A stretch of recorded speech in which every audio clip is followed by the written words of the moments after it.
প্রথমে ভিডিওটা দেখুন, পরে এর ফানি কমেন্টগুলো পড়ব। तो चलिए शुरू करते हैं। ऐसे तो नहीं होता है।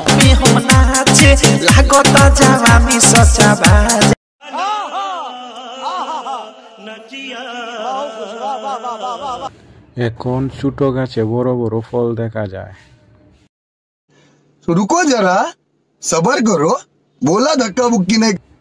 কিরে মধু মধু মধু, शाबाश बेटा। কার হাতে বানাইছে এগুলা?